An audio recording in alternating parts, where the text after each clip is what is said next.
Pa dashur ne të falenderojmë për gjithë hirin tënd të madh që ke erdhur për ne dhe në ne në atë Jezu Krishtit. Falenderojmë që ai u bë flinim për neve dhe falenderoj që hiri i tij është që na ka ndryshuar dhe na vazhdon të na ndryshojë, të na transformojë, që na mëson edhe të jetojmë një jetë të perëndishme.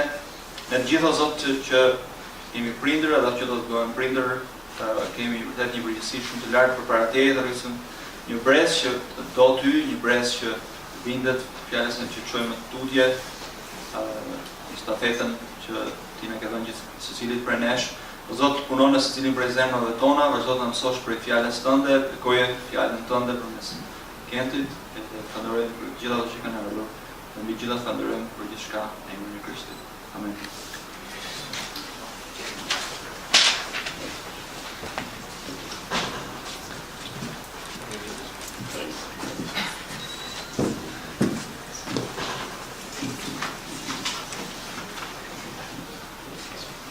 Good evening. I just want to mention a couple of things about last night. Just to clarify, when we talked about the moral reason why last night, we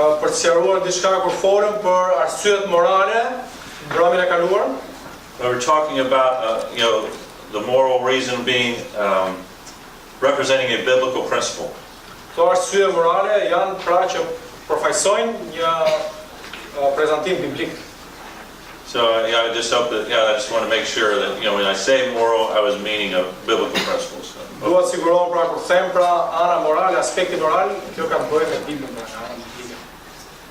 And just many times my wife and I, when we get a call from someone about about parenting, kur unë dhe gruaja ime thot Kendi, kur marrim ndonjë telefonat rreth prindërimit, someone who's taken one of our classes, someone who's taken one of our parenting ndonjë nga ato që po mëson pra në klasat tona, the first thing we'll ask them is, how has your time with the Lord been? Gjëja e parë, pyetja e parë që unë i bëj atyre është, si është koha juaj me Zotin? And then we'll ask them, how has your time been together as husband and wife? Dhe pastaj pyetja e dytë është se si është koha burr dhe grua, si e kanë në kohën burr dhe grua bashkë. Because just like we talked about last night, the foundation is a strong relationship with the Lord and a strong relationship with your spouse. Sepse atë që mësuam dhe natën e kaluar, themeli është një marrëdhënie e fortë, pra një marrëdhënie e shëndetshme me Zotin dhe një marrëdhënie e shëndetshme burr dhe grua. And then tonight, the first session might be a little bit shorter, but that'll leave time for the second session, which we might need a little more time with. Sonte, sesioni i parë ndoshta mund të jetë pak i shkurtër, por kjo do të na lejojë të kemi më shumë kohë për sesionin e dytë. Okay, so tonight we're going to be talking about training a child to first-time obedience. Sot do të flasim mbi trajnimin e fëmijës që të bindet për herën e parë.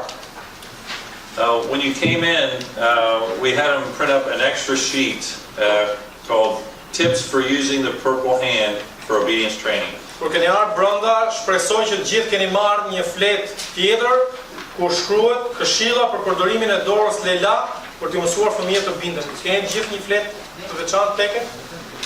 Nëse jo, dikush mund të tërheqë atë, mund të shkruaj. If you didn't get that, we'll try to bring that in and hand that. Nëse nuk keni marrë, dikush do të përpiqet të sjellë brenda. Janë aty në tavolinë.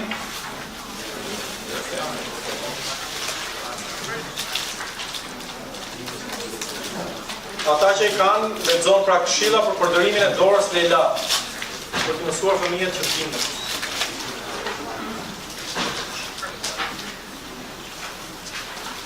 We'll make sure everyone gets one of those and then we'll get started. Do të sigurohemi pra që të gjithë merrni nga një, pastaj do të fillojmë. So if anyone didn't get one of these, hold your hand up, please. Ta ngrini dorën ata që nuk kanë marrë, dhe dikush do t'ju jap flerë, gaze.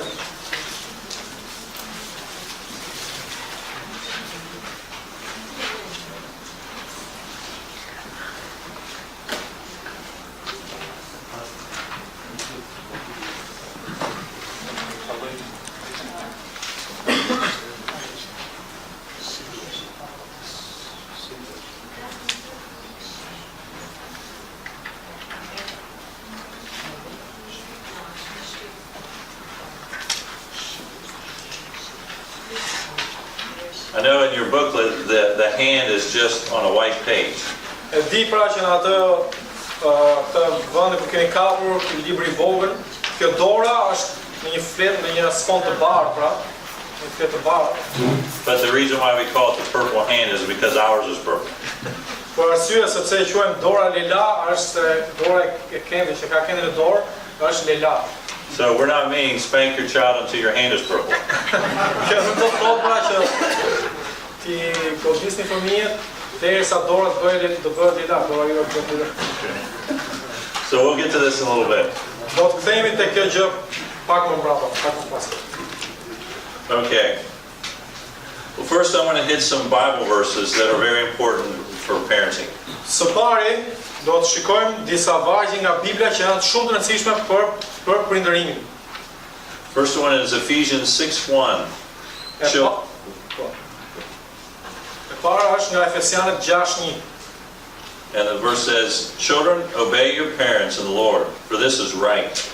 Dhe pra nga Efesianët 6:1 thuhet: "Fëmijë, binduni prindërve tuaj në Zotin, sepse kjo është e drejtë." And if you think about it, this is the only commandment that's given directly to children. Dhe nëse mendoni pak, kjo është urdhërimi I drejtë për drejtë që u jepet fëmijëve pra. Vetëm e komandë që urdhërim që jepet fëmijëve.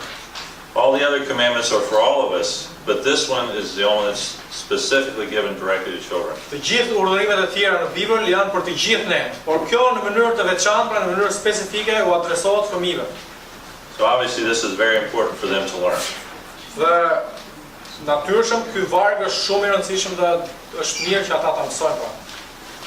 The second verse is Proverbs 22:15. Vargu I dytë është nga fjalët e urta 22:15.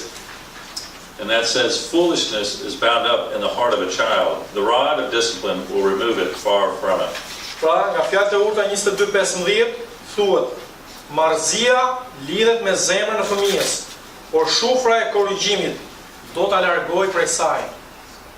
And then Proverbs 29:15. Dhe pastaj është një varg tjetër nga kapitulli prapë nga fjalët e urta 29:15. And that one it says, "The rod and reproof give wisdom, but a child left to himself brings shame to his mother." Pra nga fjalët e urta 29:15 thuhet: "Shufra dhe qortimi japin dituri, por fëmia për të cilën nuk kujdeset kurkush e turpëron nënën e vet." This verse is important because many people feel like they'll grow out of it. One day they'll be okay. Ky varg është shumë I rëndësishëm sepse shumë njerëz mendojnë që fëmijët do ta kalojnë këtë fazë. Do vinë një ditë që ato do të rregullohen, do përmirësohen, do jenë në rregull. I don't need to do all this training. They'll just grow out of it. Nuk ka nevojë pra që unë ti mësoj kaq shumë ata, ato thjesht do rriten dhe do kuptojnë. But this verse speaks to that, saying a child left to himself brings shame. Por ky varg thotë pra qartë që një fëmijë që lihet pas dorë, pra nuk kujdeset kurkush, do të turpëron. So it's important for us to really take seriously that we are supposed to train up our children in the way that they should go. Është rëndësishme pra për ne që ne do ta marrim këtë gjë seriozisht, që ti mësojmë fëmijët në mënyrën se si të rritin, në mënyrën e duhur. And then the next verse is Proverbs 22:6. Dhe vargu tjetër që do të lexojmë është përsëri nga fjalët e urta 22:6. And that's the verse I just referred to. Dhe është vargu që sapo ju referova. Train up a child in the way he should go, even when he is old, he will not depart from it. Dhe vargu pra ke Proverbet 22:6 thotë: "Mësoj fëmijës rrugën që duhet të ndjekë, dhe ai nuk do të largohet prej saj edhe kur të plagat." Then a few definitions of some of the terms that were used in these verses is what we'll go over next. Edhe ka disa përcaktime të temave që përdoren në këtë varg dhe ne pastaj do vazhdojmë në pjesën tjetër.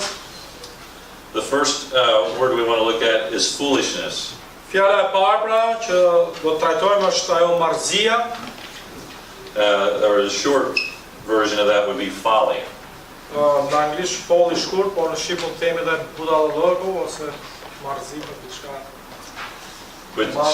Which means disobedience or rebellion. Që do të thotë mosbindje ose rebelim. So as those verses mentioned before, we want to train out of our children disobedience and rebellion. Nga ato fjalët pra që përmendëm më përpara, ne duam që t'i mësojmë fëmijët pra që të binden pra. Then the next word there is discipline. Dhe fjala tjetër, një term tjetër është disiplinë.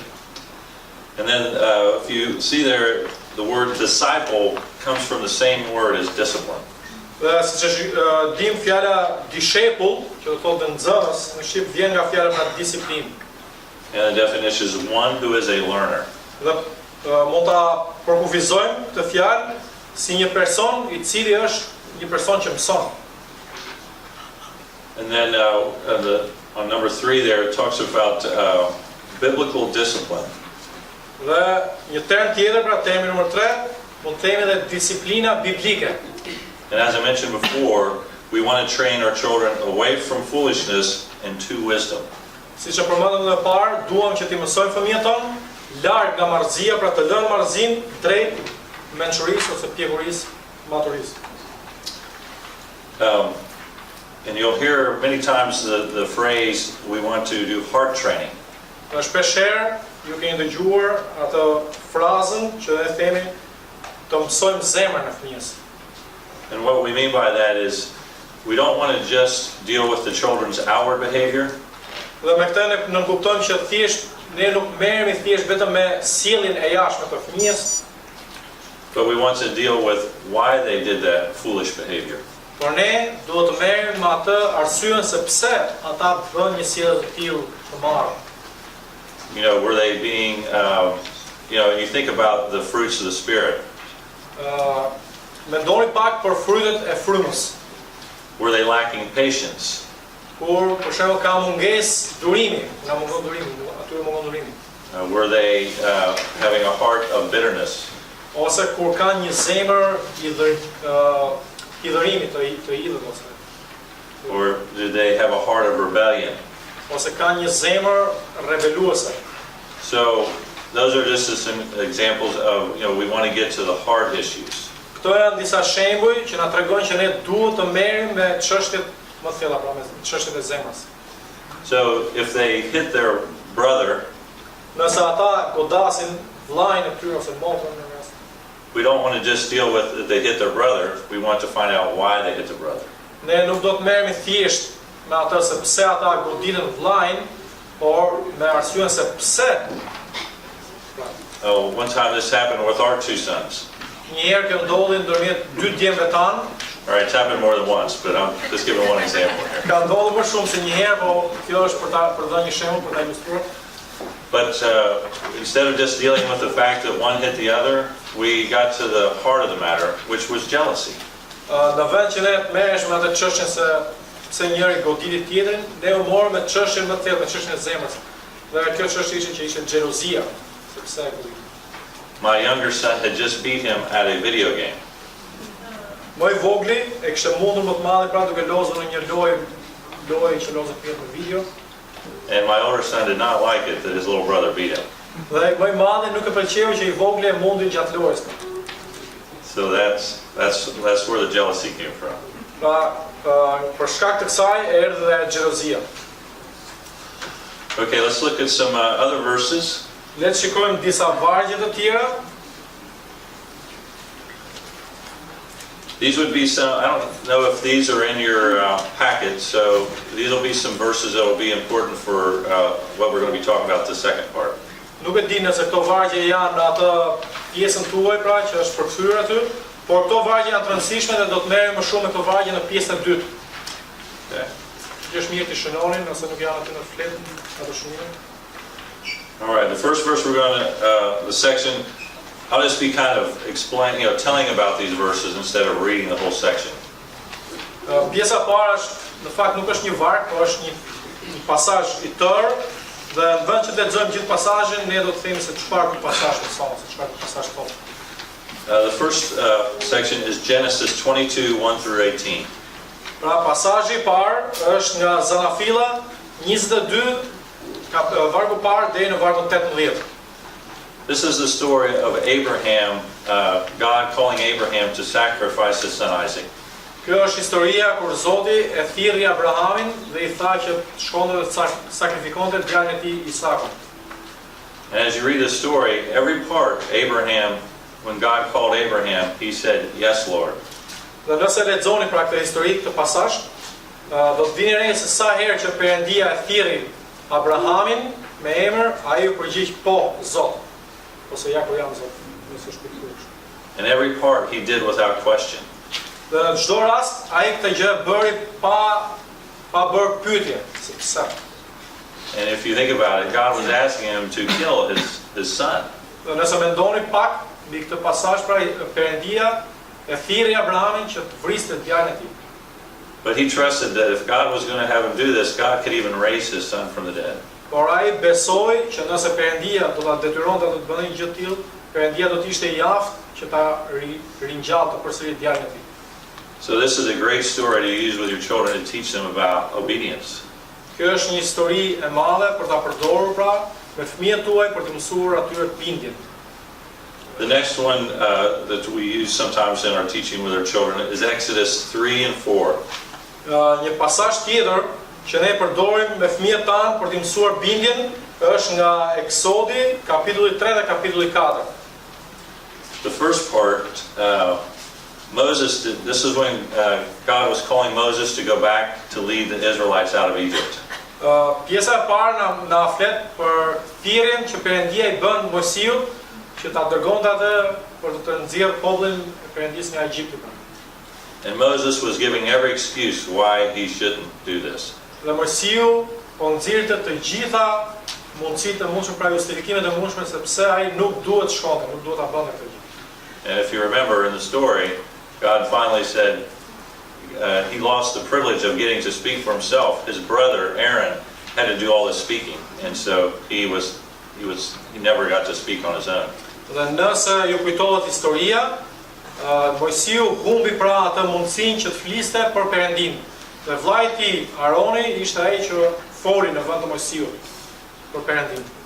And then the second part of that story is when God had called Moses to circumcise his sons. Dhe pjesa e dytë e kësaj historie na tregon se Perëndia I tha Mojsiut që të rrethpriste birin e tij, djalin e tij. And he was not obedient. Dhe Mojsiu edhe në këtë rast nuk u bind Zotit. In the story, it's like he almost forgot about it. Dhe historia është pothuajse harruar rreth kësaj.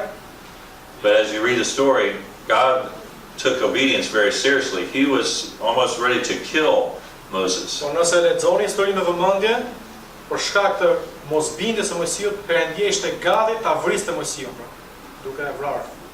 And fortunately, his wife stepped in and circumcised the sons, and so God did not punish him for his disobedience. Dhe për fat mirë, gruaja e Mojsiut hyn më një herë në skenë, rrethpret djalin dhe Zoti e lën Mojsiun, nuk e vret. So this is a good story, and when you're addressing your child who's challenging you or just being disobedient. Kjo është një histori shumë e mirë, ilustrimi në rastet kur fëmijët tuaj nuk ju binden juaj, në raste mosbindje.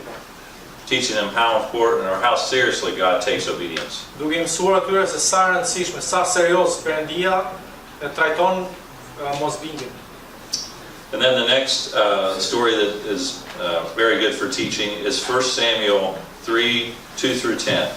Dhe historia tjetër ose pasazhi tjetër që mëson shumë mirë pra për bindjen dhe mosbindjen është nga e para e Samuelit, kapitulli 3, vargjet 2 deri në 10. This is a story of Samuel as a small boy serving in the temple. Kjo është historia e Samuelit si një djalosh I vogël I cili bënte shërbimin e tij në tempull. And he was serving Eli the priest. Dhe Samueli shërbente Elit, që ishte prifti. And if you remember in the story, Samuel had laid down to go to sleep, and he heard someone call his name. Dhe nëse ju kujtohet historia, Samueli ishte shtrirë pra për të fjetur gjumë natën dhe dikush e thirri në emrin e tij. It was actually God calling his name, but he thought it was Eli. Në fakt Perëndia po e thëriste me emër Samuelin, por ai mendonte që ishte Eli që e thëriste. And he got up right away and went to Eli and said, "Yes, what do you need?" Dhe nga historia mësojmë se sa herë që ai dëgjoi thirrjen ose emrin e tij të thirrë, ai më njëherë u ngrit Dhe shkoi tek Eli dhe I tha, ja ku jam, çfarë do? And Eli said, I didn't call you, go back to bed. Dhe Eli I tha, unë nuk të thirra, ktheu flej gjumë, shko në krevatin tonë, shkoi. And he went through this a few times before Eli finally figured out it was God. Dhe ndodhi kjo disa herë, derisa më në fund Eli e kuptoi që Perëndia po thërriste Samuelin. And finally Eli said, go back, lay down, and the next time you hear him call, say, yes, Lord, your servant is here. Dhe Eli I thot pra Samuelit, shko, shtriu në vendin tënd, dhe nëse dëgjon përsëri që të thret, thuaj, po, Zot, ja ku jam. So this is a great story to teach your children about coming the first time ready to obey, ready to listen. Kjo është një histori e madhe, histori e mrekullueshme për të mësuar fëmijët tuaj që të binden me parën, kur thret me parën, që janë gati të dëgjojnë, të bindin. Now the second part of that story is why God spoke to Samuel that day. Pjesa e dytë e kësaj historie na tregon se pse Perëndia e thirri Samuelin. He was told to give a message to Eli. Samuelit ju dha nga ana e Perëndisë një mesazh për Elin. And the message he had for him, that God was going to bring judgment against Eli because he did not restrain his sons. Dhe mesazhi që Perëndia I dha Samuelit për Elin ishte që Zoti do të sillte gjykim kundër Elit dhe familjes së tij për shkak sepse ai nuk I kishte frenuar bijtë e tij. So that's a strong message for us as parents. Ky është një mesazh I fortë për ne prindërit. Because if we do not be faithful to what God has called us to do, there's consequences for that on our part. Sepse nëse ne nuk jemi besnik për të bërë atë gjë që Perëndia na ka thirrur, do të ketë pasoja. God calls us to raise our children, to teach them obedience and how to submit to the Lord. Perëndia pra na ka thirrur neve që të mësojmë fëmijët tanë bindjen dhe mënyrën se si ata të nënshtrohen Perëndisë. The next story that's a good one for teaching is 1 Samuel 15, 1 through 24. Një histori tjetër shumë e mirë, pra, për mësim është dhe nga e para e Samuelit, kapitulli 15, vargjet 1 deri 24. And this one is about King Saul. And God had called him and his army to go in and wipe out everybody and everything, not leave any animal, any person alive. He told him to go in and kill everyone. Kjo histori pra na flet për mbretin Saul, dhe Perëndia kishte dhënë atij një detyrë që ai duhet shkonte pra në një qytet ose në një vend, të shkatronte të gjitha atë vend me njerëz, me fëmijë, me kafsh, amalekitët pra quhen. And he did not kill the king, and he kept the animals because he thought they could be used as a sacrifice. Sauli shkoi atje, nuk vrau mbretin e tyre dhe mbajti të gjithë kafshët, sepse ai mendoi që mund t'i përdorte për sakrificë për Zotin. And his consequence for not being obedient to the Lord was he was rejected as being king. Dhe pasoja që ai nuk I bin Zotit ishte se ai u hodh poshtë si mbret nga ana e Zotit. In the last verse of that section it says, has the Lord as great a delight in burnt offerings and sacrifice as in obeying the voice of the Lord. Dhe vargu I fundit pra I këtij pasazhi nga e para Samuelit 15, 1 deri 24, diku aty nga fundi, Samueli që e konfronton, atë I thot, pra Samueli thot Saulit, ndoshta I pëlqen Zotit holokaustet dhe flimet si bindje ndaj zërit të Zotit? Ja, bindja është më e mirë se flimi, dhe të dëgjosh me kujdes është më mirë se djami I deshme. The second part of that is, behold, to obey is better than sacrifice, and to listen than the fat of the rams. For rebellion is as the sin of divination, and presumption is as iniquity and idolatry. Pra pjesa e dytë që unë lexova pak, po thotë ja bindja është më mirë se flimi, dhe të dëgjosh me kujdes është më mirë se djami I deshme, sepse rebelimi është si mëkati I shortarisë, dhe kryeshtësia është si kulti I idhëve dhe I perëndive shtëpiake. So from that, I mean, as you read the Old Testament, you saw how much detail God put into telling them how to do the sacrifices. Here, he's saying obedience is better than sacrifice. Nëse lexoni me kujdes Vjetën e Vjetër, pra Testamentin e Vjetër, shikojmë se sa udhëzime kishte dhënë Perëndia se si duhet bëshin sakrificat.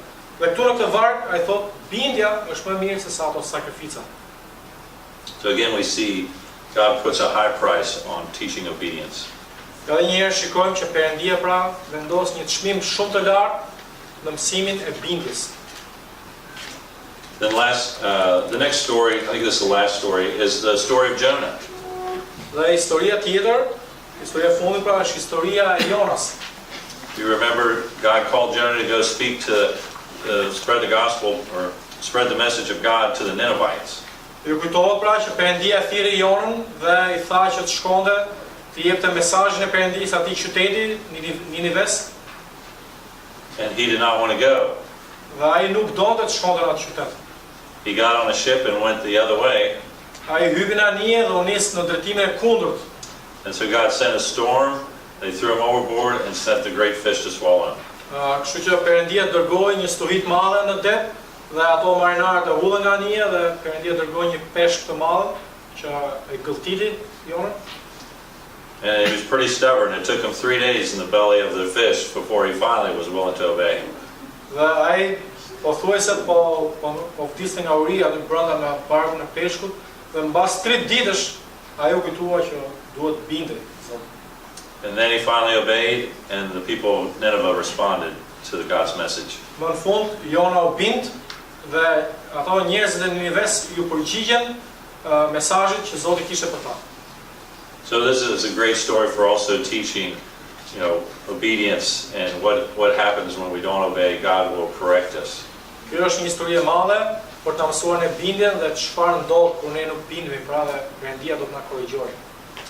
And then a Bible verse we also use is Philippians 2:14. Dhe një varg nga Bibla që ne përdorim është nga Filipianët 2:14. And the verse says, "Do all things without grumbling or disputing." Dhe vargu pra Next part that we're talking about here, the 4 parts of obedience. Do you think that? Këto vargje do t'i përdorim pra në pjesën e dytë kur do të flasim pra për 4 pjesët e bindjes. The 4 parts of obedience is to obey immediately.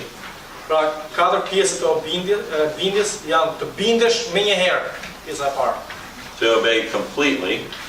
E dyta është të bindesh tërësisht, plotësisht. To obey without challenge. Të bindesh pa u ankuar ose pa pse. And to obey without complaint. Edhe të bindesh pra pa u ankuar. And as you think about those stories, each one can be used in teaching these different parts of obedience. Dhe nëse përdorni pra historitë që përmendën pak më sipër, të gjitha këto historitë mund të përdoren për të mësuar një nga këto pjesë të bindjes ose disa nga këto pjesë të bindjes. So this is the part where I'm going to introduce the picture of the hand you have. Pra unë tani do të përdor të dorën si ilustrim. Dhe keni aty në shënimet tuaja në dorë. Well, we're going to show you what it looks like. We're going to just talk to you about what it looks like, and then this next session will actually show you how to accomplish that. Pjesa e parë do t'ju tregojmë se si duket dhe në pjesën e dytë do t'ju tregojmë se si mund ta bëjmë gjë të tillë. So what it would look like is you would call your child's name and wait for a response. Ajo se si duket është, për shembull, ju thrisni fëmijën tuaj me emër dhe prisni për përgjigje. And the response you're trying to get is to say, "Yes, I'm coming." Dhe përgjigja që ju prisni të merrni është po, unë po vi. And then they should come immediately and all the way to you. Dhe ata thonë këtë fjalë pra, këtë përgjigje unë po vi dhe menjëherë vin tek ju menjëherë dhe pa u ndalur pra tek ju. And then you can praise them for coming all the way to you. Ju mund t'i lavdëroni pra, sepse por ato që ata erdhën menjëherë tek ju. Tell them they've done a good job, they came all the way. Ju mund t'i thoni pra që keni bërë një punë të mirë pra, që erdhën bëhet shumë mirë që erdhën. And then you would give them the instruction that you're wanting them to do, maybe pick up their toys or put their shoes away or something like that. Pastaj i jepni udhëzimin se çfarë prisni ju që ata të bëjnë, për shembull mund të rregullojnë, mund të pastrojnë vendin, mund të largojnë këpucët e tyre, të vendosin tek vendi i tyre ose lodrat. And then they would give you a positive response back. Say, yes, Dad, I'll do that right away. Dhe ju do të prisni pra që ata t'ju afirmojnë për këtë gjë, të thonë një përgjigje pozitive, po, do ta bëj më një herë këtë gjë që po më thua. So then they would do whatever you've asked them to do that task right away and all the way, completely. Dhe pastaj ata do të bëjnë pra atë detyrën që i ngarkuat më një herë plotësisht, do ta përfundojnë deri në fund të detyrës. So this is what it would look like, and you can use this on their hand. You can have your children trace out their own hand. Pra kështu duhet kjo gjë. Rasti ideal, pra. Dhe mund të bëni që fëmijët tuaj mund të vizatojnë dorën e tyre në një fletë. And you could have them write in the responses on their own handwriting. Dhe mund të shkruanin në ato gishtat që dalin nga ky vizatim, mund të shkruanin ato përgjigjet. And then you would teach them to kind of do this on their hands themselves. Dhe mund të mësoni ata pra që ta bëjnë dhe në dorën e tyre vetë. So they would say, yes, Dad, I'll obey, right away, all the way, the happy way. Pra ata do thonë, po, babi, ose ku shkruar po mami, po edhe po ndalën me kemi. Do të bindem me një herë deri në fund me gëzim.